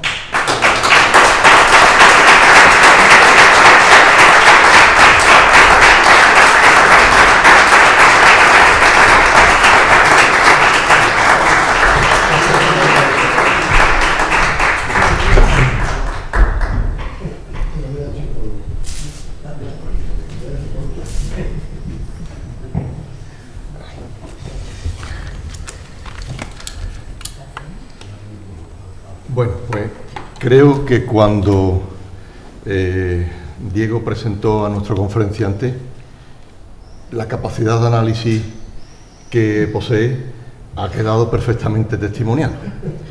Siempre hay que reconocer la claridad expositiva de nuestro teniente general, que hace muy entendible sus afirmaciones, estemos o no estemos de acuerdo con ellas, pero sin duda perfectamente estructurada para que lo entendamos y adquiramos pues ese convencimiento a través de la rotundidad con que él lo explica y lo aporta. ¿Y eso qué quiere decir? Pues que utiliza razones, utiliza evidencias y argumentos lógicos. Ya digo, estemos o no estemos de acuerdo, lo que es y no puede ser de otra manera. Por tanto, las posturas expresadas quedan perfectamente comprensibles. Eso hay, desde luego, que agradecerlo porque es muy difícil hacerlo, y además con la gran cantidad de información, de datos y de asuntos que la geopolítica conlleva, y la incertidumbre al final nos ha quedado clara también, ¿no? Que es una cuestión también bastante preocupante. De manera que yo, antes de que empiece el turno de preguntas, quiero agradecerle a Francisco Gans esta aportación en su exposición por lo que nos ha aportado, sobre todo por lo que nos ha aportado y nos ha clarificado. Pues muy bien, después de dicho esto, si quieren realizar alguna pregunta, levanten la mano y así pues vamos dando un poco el turno de palabra. Cuando quieran. ¿Hay algún micro para...? Es que no creo, no sé, ¿hay micro, Antonio? ¿Se lo ha traído Olivia? Se oye perfectamente, sí. En primer lugar, darle la enhorabuena a la Academia por traer a este señor, que yo desconocía su antecedente y me quedé impresionado en la presentación. Ya la pregunta que hago es la siguiente. La guerra de Ucrania, ¿sabe usted cuándo va a acabar? ¿Y esto ha supuesto que Rusia, que lo considera una potencia, no la sea? Yo no sé cuándo va a acabar la guerra de Ucrania. Es una guerra en la que todas las guerras tienen un punto paradójico, ¿no? Pero en esta quizá esa paradoja sea mayor. Es una guerra que no puede ganar ninguno de los dos ni puede perder ninguno de los dos. Eso significa que tiene que haber un punto culminante a partir del cual se pierda más continuándola por las dos partes que manteniendo el esfuerzo. Lo sencillo sería que un tercero fuera capaz de colocar la suficiente presión en ambas partes para que el nivel de ambición que tienen ambos vaya bajando y lleguen a un punto de acuerdo. Tienen muy mal arreglo. La guerra de Ucrania, la última vez que estuve aquí precisamente hablé del conflicto de Ucrania, y es un conflicto que no es flor de un día, ni siquiera empieza en el 2014 con la invasión de Crimea. Es un problema de choque de dos visiones y ahora mismo de un intento neoimperialista por parte de un país, pero un imperialismo que arranca en el siglo XVII, no ahora. Así que, bueno, es un posicionamiento complejo. La guerra de Ucrania ha puesto de manifiesto tres cosas. Primero, la incapacidad de Europa para ser una potencia lo suficientemente serena y firme como para imponer unas reglas del juego a ambos contendientes. Nosotros estamos financiando a Ucrania. Ahora mismo la guerra de Ucrania, al principio la sostenía Estados Unidos. Ahora mismo, desde que llegó el presidente Trump, el material que Estados Unidos aporta a Ucrania, que es el principal suministrador de armamento a Ucrania, lo paga la Unión Europea. Lo pagamos nosotros, a través de una conferencia de donantes, 50 países que se están mensualmente, van con la lista de la compra. El segundo problema de la guerra de Ucrania es que no se supo en su momento ser lo suficientemente firme para no permitir la escalada que se produjo después del 2014. Porque cuando el antecedente de la invasión de Crimea lo fue de Georgia y la segregación de Abjasia y de Osetia del Sur. Es decir, esto no es flor de un día. Primero pasó dentro de la Federación Rusa, en Chechenia, las tres guerras que ha habido en Chechenia. Quiero decir, ese carácter belicista se ha visto. Y aquí, esa Unión Europea, teniendo capacidad para comprimir económicamente los intereses de la Federación Rusa, no lo hizo. Desde lo primero que le he contado hasta cuando se decidió no comprar petróleo y gas ruso, pasaron 20 años. 30 si contamos la primera guerra de Chechenia en el 92.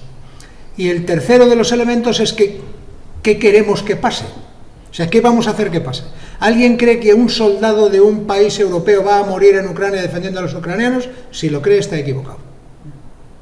El por qué estamos sosteniendo ahora mismo la guerra de Ucrania es una pregunta que tiene una respuesta directa y filosófica. Estamos defendiendo un modelo de convivencia, libertad. No es cierto. Ucrania, al empezar esta guerra, era el tercer país más corrupto de Europa.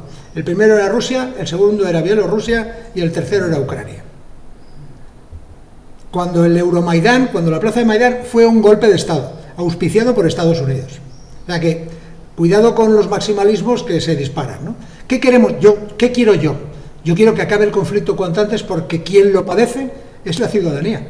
Al margen de los soldados que mueren todos los días, y muchos, son las personas que ya no están en Ucrania, los casi 7 millones de personas que abandonaron Ucrania y que están por toda Europa. Bueno, hay una diáspora, y que no van a volver a Ucrania. Han manifestado que no van a volver a Ucrania. Los desplazados internos, casi 8 millones, que no viven donde vivían. Ahora mismo la economía de Ucrania es la economía de un país en guerra. Es así, está en guerra. Pero es que encima de esa economía de un país en guerra, la mayor parte de la economía se está dedicando a la industria de armamento. Está exportando armamento a Ucrania. En realidad, ¿cuál es el final deseado? El final deseado es que haya un alto el fuego. Primer punto. Segundo punto, un acuerdo de paz. Y ese acuerdo es complicado donde lo haya. Porque las 4 provincias en litigio, Donetsk, Lugansk, Zaporilla y Jersón, eran en 1859 Novarrosilla. Esto es muy complicado. Crimea, hasta 1951, era de la Federación Rusa. Fue Nikita Khrushchev el que se la segregó y se la dio a Ucrania. Odessa era un puerto de la Federación Rusa, que Potemkin le construyó a Catalina la Grande. En fin, es una melee muy curiosa. ¿Dónde deberíamos de acabar? Pues deberíamos de acabar, creo, que en el momento en que Rusia llegue a ese punto culminante, no le queda mucho, porque tiene mucha capacidad, pero la está agotando, y empiece a rebajar un poco, no mucho, sus pretensiones territoriales, Ucrania se irá adaptando, irán encajándose. Si llegan a un acuerdo de alto el fuego, el futuro es posible. Lo que no es posible, y esto es muy delicado, es que Ucrania entre en la OTAN. Eso la Federación Rusa no lo tolerará jamás. Todavía hay un elemento de fuerza que no se ha empleado, se ha amenazado y no se ha empleado, que es el arma nuclear. Ojalá no se haga nunca, pero es una posibilidad. Si se tiene, o sea, lo que no es probable es lo que no es posible. Pero si es posible, es probable.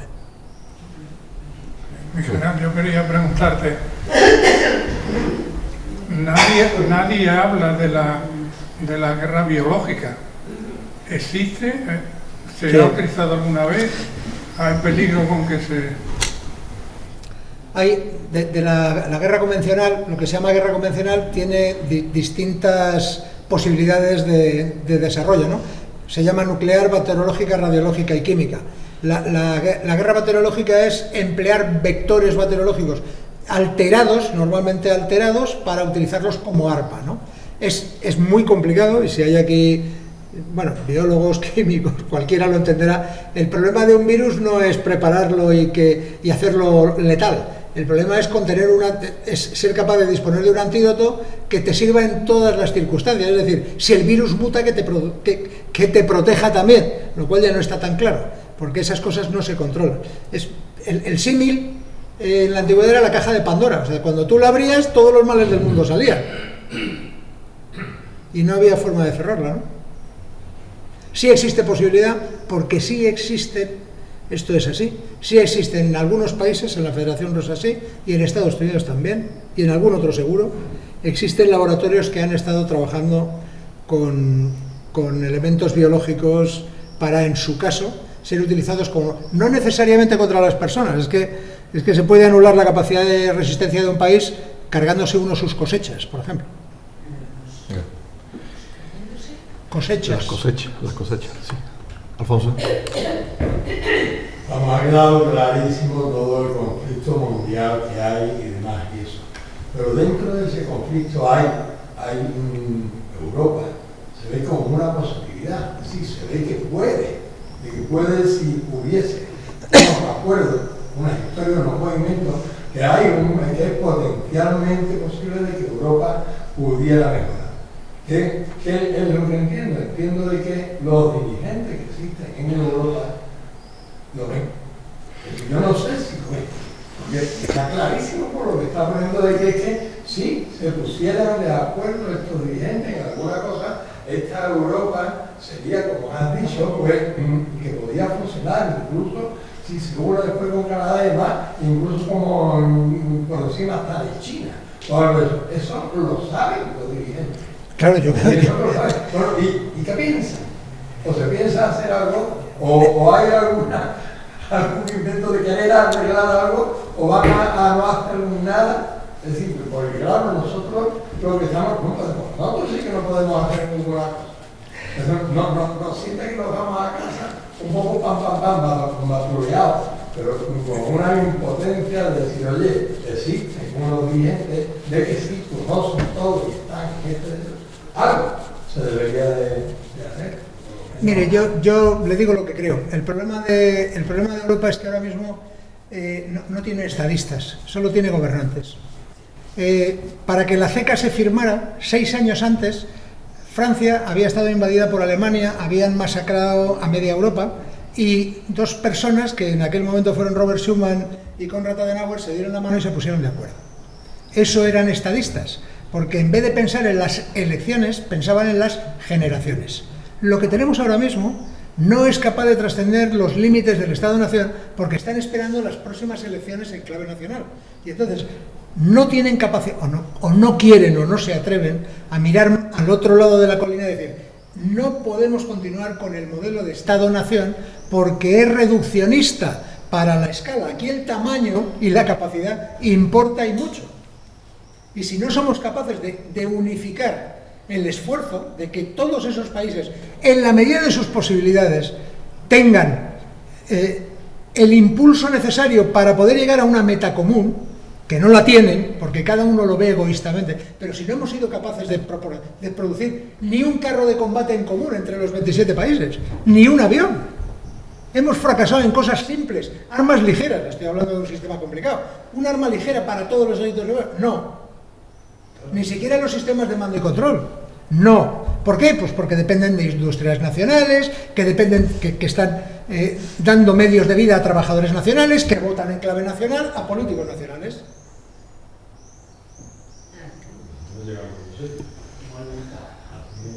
José Enrique. En el apartado de diseño estratégico habla usted de los conflictos que tiene Estados Unidos por mantener su poder en el mundo, entre ellos el de Irán.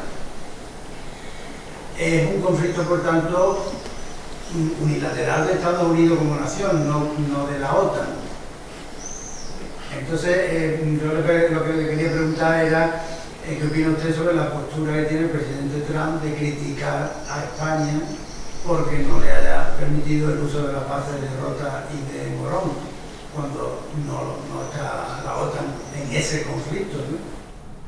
Bueno, un poco más complicado que eso. Las bases de Rota y Morón, no, se lo digo porque es necesario aclarar el tema. Las bases de Rota y Morón no son bases de la OTAN, son bases que son de uso conjunto entre Estados Unidos y España por un acuerdo, ¿no?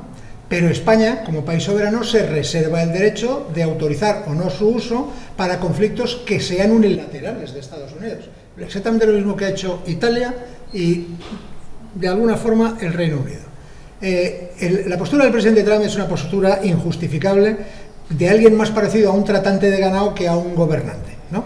El que anda todo el día fanfarroneando, todo el día sembrando inquietud, incertidumbre, ruido, y porque, bueno, pues es su forma de entender la política exterior, formato negocio, ¿no? O sea, aquí hay que ir como si estuviéramos jugando a cartas, ¿no? Echándonos faroles y presionando continuamente. La realidad es que luego las pretensiones, en el momento en que se le enfrentan, se reducen. Se reducen porque no puede hacer todo lo que quiere. Y en algunos casos, si consiguiera todo lo que quiere, sería contraproducente para su país. Lo que hace con España, lo que ha hecho con la OTAN es aparte de muy mal gusto, de poco estilo y de poca capacidad para pensar en el más allá de su mandato, no tiene en sentido práctico no tiene ningún valor, ninguno. Lo ha utilizado como arma arrojadiza. Lo que pase en Irán o no pase en Irán no depende en absoluto de que emplee rota, morón, sigonela, para nada. Sí, Esperanza. En el momento tan difícil que nos encontramos, una incertidumbre total, pensando en el futuro que le vamos a dejar a nuestros hijos ya, por la edad que tenemos algunos a nuestros nietos, ¿qué se necesita? ¿O qué tipo de líderes necesitamos para que nos lleven a algo bueno? O si se están empezando a vislumbrar algunos caminos para el futuro que mejoren un poquito esta situación de conflicto, de enfrentamiento continuo. Bueno, desde mi punto de vista necesitamos líderes, que no los tenemos. Entendiendo por líderes las personas que son capaces de movilizar a otras personas de tal manera que se cohesionen, que se entusiasmen y que busquen en común fines que sean superiores y moralmente buenos. Esos son líderes. Los demás son cantamañanas, vendedores de crecepelo, en fin, tenemos de todo. Tenemos todo en muestra. ¿Qué necesitamos? Pues necesitamos ser exigentes con la gente a la que le damos la capacidad de representarnos.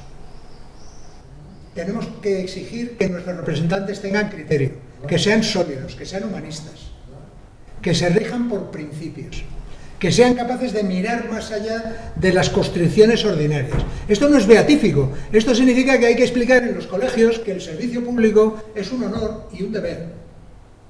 Y que servir significa sacrificio, y significa preparación, y significa responsabilidad, y sobre todo metas. Explicar las cosas, porque si no nuestros nietos no entenderán nada de lo que ha ocurrido antes, si es que les queda algo que entender en aquel momento. Si no hacemos eso, lo que gana espacio, que parece que no nos damos cuenta, son los modelos autoritarios y totalitarios. Es simplificarle a la gente, es evitar que tenga criterio. Usted no piense, usted haga lo que yo digo. ¿Qué es lo mejor para usted?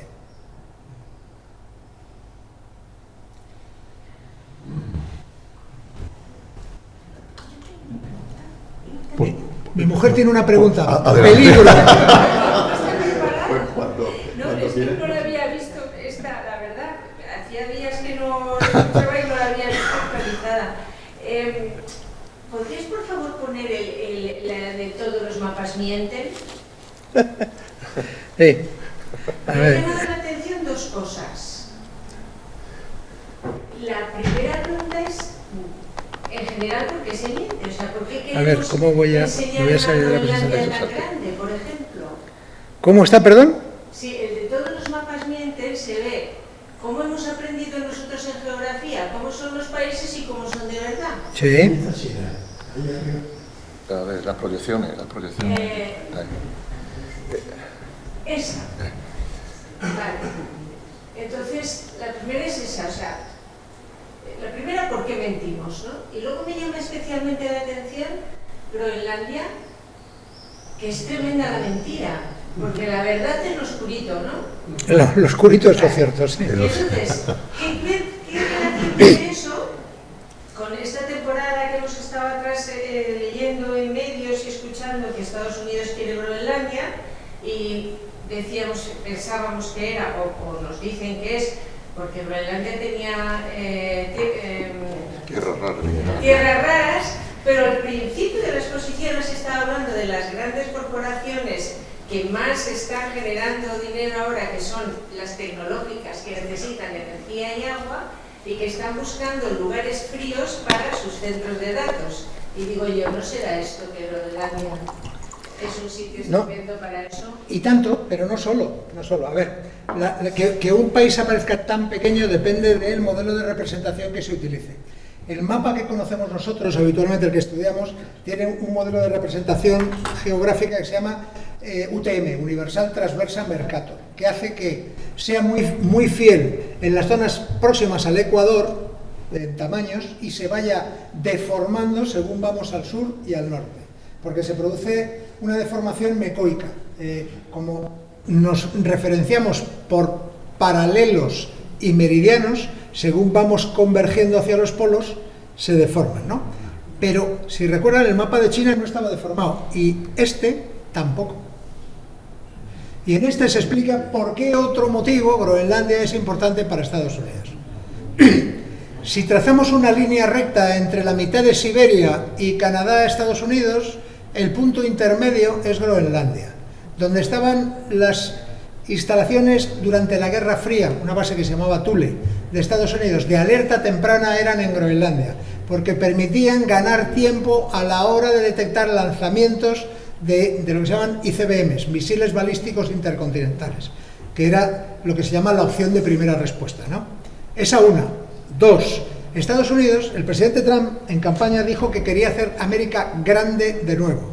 Y eso incluía, acordémonos, que quería incorporar a Canadá como un estado más de la Unión, luego habló de Groenlandia y luego habló de Venezuela, también como otro estado de la Unión. Tiene un problema territorial, este sí que es suyo, eso de que esto es una zona de interés, y coincide con una interpretación republicana de finales de la Segunda Guerra Mundial, donde Estados Unidos era, desde Canadá hasta Ecuador, Estados Unidos. Incluía toda América del Norte, incluido México, toda América Central, y Colombia, Ecuador y Venezuela. En fin, eso es expansionismo, imperialismo, en fin. De todas maneras... Y la ruta, perdón, y está el hielo, quiero decir, a esto sumen el proceso de deshielo del Ártico, que hace que las dos rutas en las que se acorta 3 semanas el tráfico entre la costa este de Asia y la costa oeste de Europa, cuando pasa por lo que se llama el paso del noreste y el paso del noroeste, en el entorno del polo norte geográfico, se ahorran 3 semanas de flete, que es muchísimo, ¿no? Y eso, una de esas dos rutas pasa por la costa de Groenlandia. No, yo a raíz de lo que has comentado, lo que sí quería decir es que no sé si conocen o han estado en algún centro educativo marroquí, y si no han estado se puede buscar la información en internet, y ya aparece todo. Observen el mapa de Marruecos que está presente justo al lado de la fotografía del actual Hassan y su padre, y es algo parecido a lo que nos ha comentado Francisco respecto a esa ampliación territorial y muestra territorial o ambición territorial de Estados Unidos. Es decir, no es único de Estados Unidos el que vea su territorio más allá de las fronteras establecidas. Hay también otros territorios, y este está muy cercano al nuestro, en el que la superficie territorial que muestran a los alumnos, tanto en colegios como en institutos de enseñanza secundaria marroquí, y lo estoy diciendo porque lo he visitado bastante, es impresionante. Lo dejo ahí para que lo vean ustedes, desde dónde llega y hasta dónde abarca. Ahí dejo la cosa porque ese es otro tema también preocupante.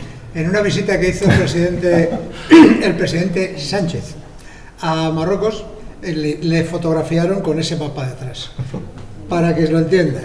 Ceuta, Melilla, todas las islas y peñones, todo el Sáhara, todo evidentemente, y el archipiélago canario. Todo. Y aquí nosotros, a los alumnos se les enseña, en el secundaria y en bachillerato, esto de los mapas lo tienen un poquito más claro, porque las proyecciones geográficas se explican, y la de Mercator, como bien ha dicho, es la primera, pero también se les enseña lo que es la proyección de Peter, que es quizás la que más y ya ven, se está viendo el mundo desde hace ya bastante tiempo de otra forma diferente. Me refiero a la visión territorial, es decir, la relación entre superficie en lo que es el compendio de todo el planeta. Por lo menos por ahí nosotros estamos avanzando de alguna manera, ¿no? Bueno, pues más preguntas. Yo sé que hay más preguntas y que algunos están deseando levantar la mano para preguntar. Voy a dar una oportunidad para aquellos que no se atrevan, pero que quieran preguntar, que seguro surge alguna. Yo tengo un montón, yo siempre tengo muchas preguntas, pero yo no quiero preguntar. Es que el otro día, yo no sé si lo han leído ustedes, y yo no sé si Francisco lo ha oído. A mí me ha dejado en incertidumbre total una cosa que leí de un analista político en una entrevista que le hicieron en la prensa.